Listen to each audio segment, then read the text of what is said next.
अच्छा जी, नेक्स्ट अब हम स्टार्ट करेंगे chapter number 40 neoplasms of the paranasal sinuses. Paranasal sinuses जो होते हैं ना, ये हमारे अफेक्ट हो सकते हैं दोनों, इसमें बिनाइन और मेलिग्नेंट नियोप्लाज्म, लेकिन मेलिग्नेंट वाले इसमें ज़्यादा कॉमन होते हैं। सबसे पहले बिनाइन नियोप्लाज्म्स की डिटेल देखें। नंबर 1 है ऑस्टियोमास। ऑस्टियोमास मोस्ट कॉमनली हमें फ्रंटल साइनस में नज़र आएगा, ठीक है। उसके बाद जो है ये फॉलो होता है इन टर्न बाय दोज, जैसे कि एथमोइड साइनस में और मैक्सिलरी साइनस के अंदर। तो ये फिगर देखिए, इसमें यहाँ इस फिगर में हमें नज़र आ रहा है fronto ethmoidal osteoma with the invasion of the orbit, ठीक है, और एरो डिनोट कर रहा है इसको। तो ये एसिम्प्टोमेटिक रह सकते हैं या फिर ये इंसिडेंटली हमें डिस्कवर होंगे एक्सरेज पे। इस फिगर में देखिए 40.2 में ये ऑस्टियोमा दिखाया गया है राइट फ्रंटल साइनस का। ट्रीटमेंट इनका जो है इंडिकेटेड होता है जब ये सिम्टोमेटिक होंगे और ऑब्स्ट्रक्शन करवा देंगे हमारे साइनस ऑस्टियम की, या फिर म्यूकोसील बन जाता है इसकी वजह से, या अगर प्रेशर सिम्टम्स आए इनकी ग्रोथ की वजह से इनसाइड द ऑर्बिट, नोज़ या फिर क्रेनियम के अंदर भी, तो इस तरह से अगर सिम्टम्स प्रोड्यूस होंगे तो ही हम ट्रीटमेंट करेंगे। अगला बिनाइन ट्यूमर है हमारे पास नियोप्लाज्म। Number 2 fibrous dysplasia. अब ये जो कंडीशन है, इसमें हमारी जो बोन होती है वो रिप्लेस हो जाती है फाइब्रस टिश्यू के साथ, ठीक है। बोन की जगह पे फाइब्रस टिश्यू आ गया। मोस्टली ये हमारे मैक्सिलरी, लेकिन कभी कभार एथमोइड और फ्रंटल साइनसेस को भी इन्वॉल्व करता है। पेशेंट जो है वो सीख करेगा एडवाइस फॉर द डिसफिगरमेंट उसकी हो रही है क्योंकि फेस की, और नेज़ल ऑब्स्ट्रक्शन भी होगी उसको। इसके अलावा उसकी जो है आई की भी डिस्प्लेसमेंट हो जाएगी, तो वो एडवाइस सीख करेगा, इस वजह से इस कंप्लेन के साथ आएगा। ट्रीटमेंट है कि हमें सर्जिकली रीस्कल्पचरिंग करनी होगी इन्वॉल्व बोन की, ताकि हमें अचीव हो जाए कॉस्मेटिक एंड फंक्शनल रिजल्ट। जिस तरह ये फिगर देखिए, इसमें फाइब्रस डिस्प्लेजिया दिखाया गया है, मैक्सिला का, 13 ईयर ओल्ड गर्ल है। इस फिगर में हमें एक्सटर्नली नज़र आ रहा है। यहाँ पे देखिए after the retraction of the lip, यहाँ पे इसकी डिसफिगरमेंट हो गई है, इसको कहते हैं फाइब्रस डिस्प्लेजिया हो गया। थर्ड बिनाइन ट्यूमर है ऑसिफाइंग फाइब्रोमा। ये यंग बच्चों में मिलता है हमें, और इसमें जो ट्यूमर है वो हम इजीली शेल आउट भी कर सकते हैं। नंबर 4 है अमीलोब्लास्टोमा, जिसको हम एडेमेंटोमा भी कहते हैं। तो ये एक लोकली एग्रेसिव ट्यूमर होता है जो कि हमारे ओडोंटोजेनिक जो टिश्यूज़ होते हैं उनसे अराइज करता है और जाके हमारे मैक्सिलरी साइनस को इन्वेड कर देता है। ट्रीटमेंट है कि हमने इसको सर्जिकली एक्सरसाइज करना होता है। बाकी जो रेयर ट्यूमर्स हैं उनमें इन्वर्टेड पेपिलोमा, मेनिनजोमा, हिमेंजोमा, ये भी हमारे बिनाइन पैरानेजल साइनसेस के ट्यूमर है। नेक्स्ट चलते हैं मेलिग्नेंट नियोप्लाज्म्स की तरफ। उनका इंसिडेंस जो है ना, देखें अगर, तो कैंसर हमारे नोज़ और पैरानेजल साइनस का तकरीबन 0.44% of the all body cancers in the India constitute करता है, 0.57 मेल्स में और 0.44 फीमेल्स में। मोस्ट हमारे फ्रीक्वेंटली इन्वॉल्व मैक्सिलरी साइनस होते हैं और उसके बाद ethmoid, frontal and sphenoid. Aetiology क्या होती है, कॉज क्या है साइनस की मैलिग्नेंसी का, वो अभी तक लार्जली अननोन है।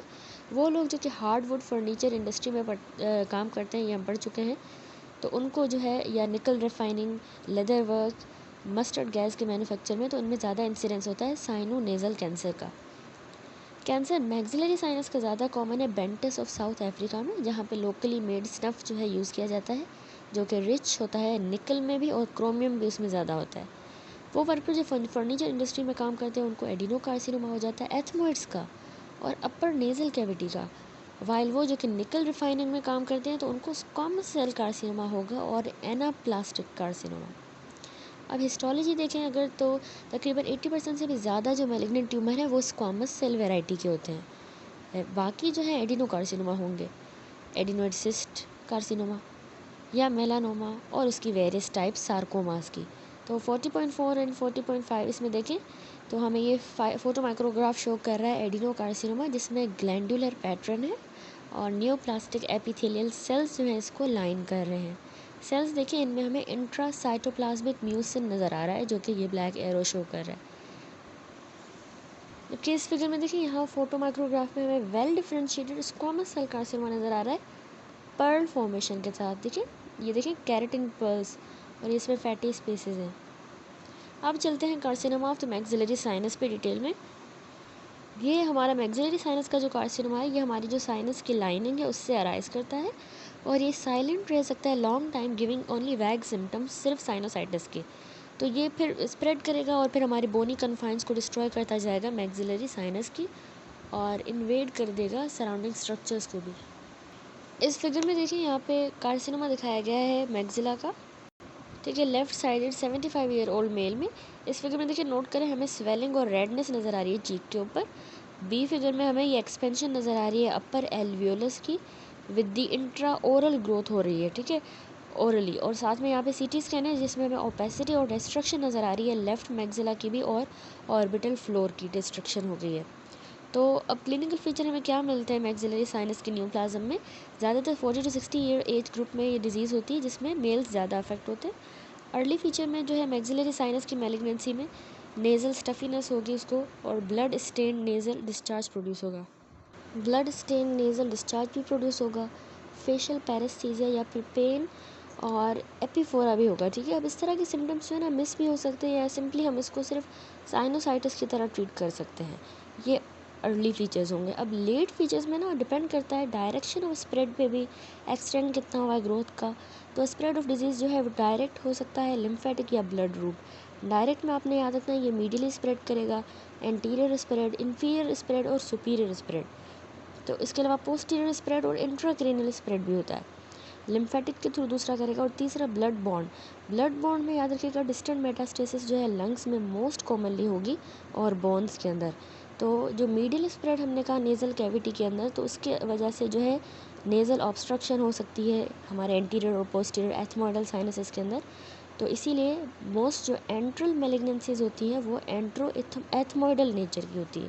देखिए यहाँ पे देखिए एंट्रो एथमोइडल कार्सिनोमा दिखाया गया है लेफ्ट साइड का। इसमें हमें देखिए स्वेलिंग नज़र आ रही है लेफ्ट चीक की, और यहाँ पे एक्सपेंशन दिखाई गई है एल्वियोलिस की भी और पैलेट की। ठीक है, मीडियली स्प्रेड कर रहे हैं ना तो एंट्रो एथमोइडल नेचर के होते हैं। अब अगर ये एंटीरियरली स्प्रेड करता है तो हमें पता है आगे इसके एंटीरियरली फेशियल स्किन है, तो ये स्वेलिंग करवाएगा चीक की, लेटर इन्वेजन हो जाएगी हमारे फेशियल स्किन की। नीचे यानी इन्फीरियर स्प्रेड करेगा तो हमारे एल्वियोलस की एक्सपेंशन हो जाएगी, डेंटल पेन होगा और टीथ की भी लूजनिंग करवा देगा, ठीक है, दांत जड़ना शुरू हो जाएंगे, पुअर फिटिंग डेंचर्स। इसके अलावा अल्सरेशन हो सकती है जिंजाइवा की और स्वेलिंग हो सकती है हार्ड पैलेट में। अगर ये ऊपर की तरफ यानी सुपीरियरली स्प्रेड करता है तो हमारे ऑर्बिट को इन्वेट करेगा जिसकी वजह से प्रॉप प्रोसेस होगा, डिप्लोपिया हो सकता है, ओक्यूलर पेन और एपिफोरा।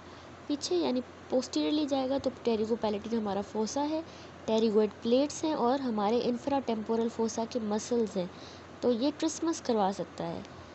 ग्रोथ जो है ना ये ऑल्सो हमारे नेजोफेरिंग्स की तरफ, स्फीनोइड साइनस की तरफ भी स्प्रेड कर सकती है और base of the skull. Then intracranial अगर स्प्रेड होगा एथमोइडेलिस के थ्रू या स्क्रिब्रिफॉर्म प्लेट या फोरामिन लेसरम के थ्रू, ठीक है। तो ये इसका रूट भी पता होना चाहिए। लिम्फेटिक की बात करें तो नोडल मेटास्टेसिस इतनी कॉमन नहीं होती और late stage of the disease में ही होंगी। हमारे जो सब मैंडिबुलर और अपर जगुलर नोड्स होते हैं वो इसमें इनलार्ज हो जाएंगे। मैक्सिलरी और जो एथमोइड साइनसेस हैं ये ज़्यादातर हमारे रेट्रोफेरेंजियल नोड्स में ड्रेन करते हैं, लेकिन ये नोड्स हमें पता है पाल्पेट हम नहीं कर सकते, इनएक्सेसिबल होते हैं। ब्लड बॉन्ड की बात करें तो ब्लड बॉन्ड मेटास्टेसिस रेयर होती है और वो हमें लंग्स में और बोन के अंदर मिलेगी। अब डायग्नोस हमने कैसे करना है इसको, हम रेडियोग्राफ लेंगे साइनसिस का, तो ओपेसिटी नज़र आएगी साइनस की और बोनी वॉल्स की डिस्ट्रक्शन हो जाएगी। सीटी स्कैन में कंप्यूटर टोमोग्राफी अगर अवेलेबल होगा तो ये बेस्ट नॉन इन्वेजिव मेथड होता है ताकि हमें एक्सटेंट ऑफ डिजीज़ पता चले। सीटी स्कैन हम एक्सियल और कोरोनल एंड सैजिटल प्लेन्स में करते हैं तो हमें स्टेजिंग ऑफ द डिजीज़ भी पता चल सकती है और उसको जो है ना प्लेन रेडियोग्राफ के साथ रिप्लेस कर दिया गया है। Third, biopsy. अगर ग्रोथ जो है वो नोज़ या माउथ के अंदर प्रेजेंट है तो उसकी हम बायोप्सी आसानी से ले सकते हैं। अर्ली केसेस में जिसमें हमें मैलिग्नेंसी ऑफ द सस्पिशन होती है कि मैलिग्नेंसी है तो हमने साइनस को एक्सप्लोर करना होता है कार्लवेल लक ऑपरेशन के थ्रू। Direct visualisation site of tumour की साइनस के अंदर जो है ये भी हेल्प करती है स्टेजिंग ऑफ द ट्यूमर में। इसके अलावा नोज़ और मैक्सिलरी साइनस के एंडोस्कोपी से हमें डिटेल एग्जामिनेशन मिलेगी। एक्यूरेट बायोप्सी भी हम ले सकते हैं और ये जो रूट है वो प्रेफर किया जाता है टू कार्लवेल लक अप्रोच।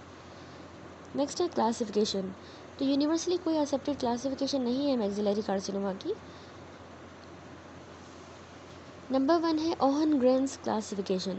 ये एक इमेजिनरी हम प्लेन ड्रॉ करते हैं जो एक्सटेंड करता है हमारे मीडियल कैंथस ऑफ आई से लेके और एंगल ऑफ द मैंडिबल तक। अगर देखें हम ये फिगर 40.7 इसमें दिखाया गया है ओहनग्रेन्स क्लासिफिकेशन, जिसमें ये इमेजिनरी लाइन बनाई गई है, ठीक है। तो ग्रोथ्स जो होती हैं जो सिचुएटेड होती हैं अबव दिस प्लेन यानी सुप्रा स्ट्रक्चरल जो होंगी उनकी पुअर प्रोग्नोसिस होती है बनिस्बत जो इसके नीचे लाइन के होंगे इंफ्रास्ट्रक्चर उनकी निस्बत सुप्रा वालों की प्रोग्नोसिस पुअर है। ठीक है, अगला होता है AJCC यानी American joint committee cancer classification. अब इस टेबल में देखिए ये AJCC क्लासिफिकेशन जो है सिर्फ स्क्वामस सेल कार्सिनोमा के लिए है और इसमें non epithelial tumour of the lymphoid tissue नहीं आते, ना ही सॉफ्ट टिश्यू और कार्टिलेज एंड बोन। ठीक है, तो हिस्टोपैथोलॉजिकली स्क्वामस सेल कार्सिनोमा जो है उसको हमने फर्दर ग्रेड किया है वेल डिफरेंशिएटेड, मॉडरेटली डिफरेंशिएटेड और पुअर डिफरेंशिएटेड। हिस्टोपैथोलॉजी में हमें नोट करना होगा कि वास्कुलर और पेरीन्यूरल इन्वेजन को भी जो है वो हमने नोट करना होगा। तो अब इस टेबल में देखिए मैक्सिलरी साइनस का दिखाया गया है TNM classification and staging system. T1 होता है कि ट्यूमर सिर्फ मैक्सिलरी साइनस की म्यूकोजा तक ही लिमिटेड है और उसने डिस्ट्रक्शन नहीं करवाई बोन की या इरोजन नहीं करवाई। T2 में उसने इरोड भी कर दिया है, डिस्ट्रॉय भी कर दिया है और हमारे हार्ड पैलेट को एक्सटेंड कर दिया है या मिडल नेजल मीटस तक, सिवाय के एक्सटेंशन जो है posterior wall of the maxillary sinus and pterygoid plates में नहीं हुई, तो T2 होगा। लेकिन अगर T3 है कि अगर उसने बोन को या पोस्टीरियर वॉल को भी इन्वेट कर लिया, सबक्यूटेनियस टिश्यू को, फ्लोर या फिर हमारे medial wall of the orbit को, pterygoid fossa and ethmoid sinuses को।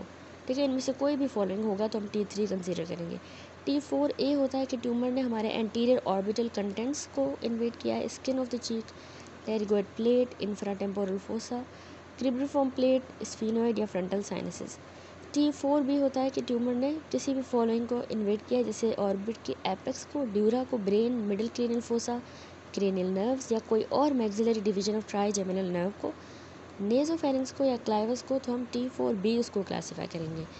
तो ये TNM क्लासिफिकेशन है। अब रीजनल जो लिम्फ नोड्स होते हैं उसको हम देखें, NX यानी रीजनल लिम्फ नोड हम एक्सेस नहीं कर सकते, N0 मेटास्टेसिस नहीं हुई रीजनल में, N1 में सिर्फ एक इप्सिलेटरल साइड का मेटास्टेसाइज हुआ है, वो 3 सेंटीमीटर से या उससे भी कम डायमेंशन का हो, 3 सेंटीमीटर या उससे भी लेस है इन द ग्रेटेस्ट डायमेंशन। जबकि N2 हम कहेंगे अगर सिंगल है, इप्सिलेटरल लिम्फ नोड है लेकिन 3 सेंटीमीटर से बड़ा है, 6 से नहीं है ज़्यादा बड़ा ग्रेटेस्ट डायमेंशन में, या फिर उस नोड में जो कि no more than 6 centimetre in greatest dimension. N2A अगर metastasis single ipsilateral lymph node में हुई है जो कि 3 से तो बड़ा है लेकिन no more than 6 centimetre in the greatest dimension. N2B कहेंगे अगर मेटास्टेसिस मल्टीपल हुए हैं और इप्सिलेटरल लिम्फ नोड में लेकिन हुए हैं 6 से भी ज़्यादा साइज़ के हैं सेंटीमीटर। और N2C कह देंगे जब बायलेटरली हो, कॉन्ट्रालेटरल वाला लिम्फ नोड्स भी हो और 6 से ज़्यादा बड़ा नहीं है। लास्ट N3 होता है जिसमें लिम्फ नोड्स में मेटास्टेसिस होगी जो 6 सेंटीमीटर से भी ज़्यादा डायमेंशन के होंगे। रीजनल के बाद डिस्टेंट मेटास्टेसिस में MX, M0, M1 होता है। X मतलब एक्सेस हम नहीं कर सकते, डिस्टेंट मेटास्टेसिस को नहीं कर सकते एक्सेस। M0 में नहीं हुई मेटास्टेसिस डिस्टेंट और M1 में हो गई है। इस टेबल में देखिए इसमें स्टेजिंग है, ग्रुपिंग ऑफ कैंसर की of the maxillary and ethmoid sinus.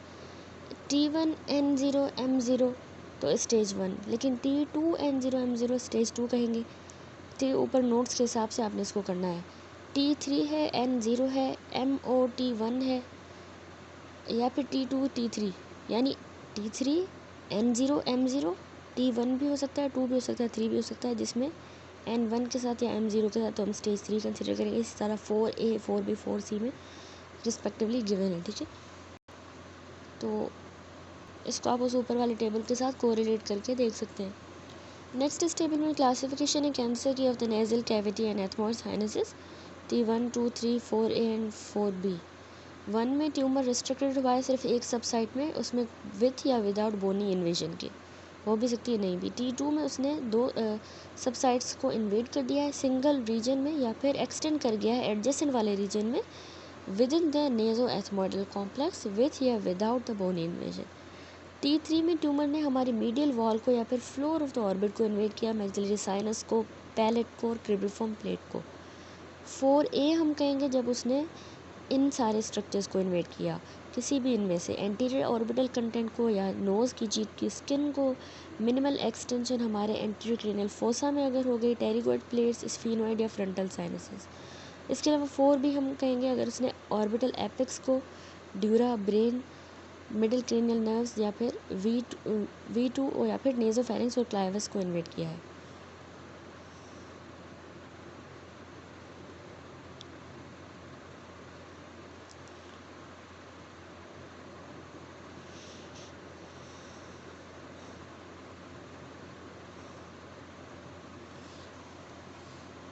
अच्छा, अब उसके बाद थर्ड आ जाती है लेडरमैन्स क्लासिफिकेशन। इस फिगर 40.8 में लेडरमैन क्लासिफिकेशन दिखाई गई है।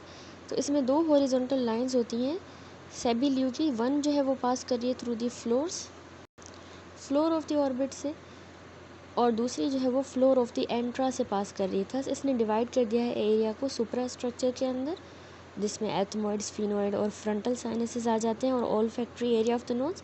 दूसरा मीजो स्ट्रक्चर है जिसमें मैक्सिलरी साइनस और हमारे respiratory part of the nose आ जाता है। और तीसरा इसमें इंफ्रास्ट्रक्चर है जो इसमें हमारे एल्वियोलर प्रोसेसेस हैं। इसको हमने फर्दर क्लासीफाई किया वर्टिकल लाइंस की मदद से, जो कि medial wall of the orbit से एक्सटेंड कर रही हैं डाउन और सेपरेट कर रही हैं एथमॉइड साइनसेस को और नेजल फोसा को फ्रॉम द मैक्सिलरी साइनस। तो इसमें हमने नोट करना होगा कि जो लेडरमैन क्लासिफिकेशन है इसमें जो स्ट्रक्चर्स होते हैं सुप्रा स्ट्रक्चर और इंफ्रास्ट्रक्चर्स वो सेम नहीं है जिस तरह ओंगरहैम क्लासिफिकेशन के थे। देन है ट्रीटमेंट। हिस्टोलॉजिकली जो मैलिग्नेंसी की नेचर है वो इम्पॉर्टेंट होती है ताकि हम लाइन ऑफ ट्रीटमेंट को डिसाइड करें, उसमें लोकेशन और एक्सटेंट ऑफ डिजीज़ को, ठीक है, इस तरह वो इम्पॉर्टेंट होते हैं इस तरह लाइन ऑफ ट्रीटमेंट को आइडेंटिफाई करने के लिए। अर्ली केसेस में जिसमें स्टेज 1 और 2 का स्क्वामस सेल कार्सिनोमा होता है तो उसको हमने सर्जरी के साथ ट्रीट करना होता है।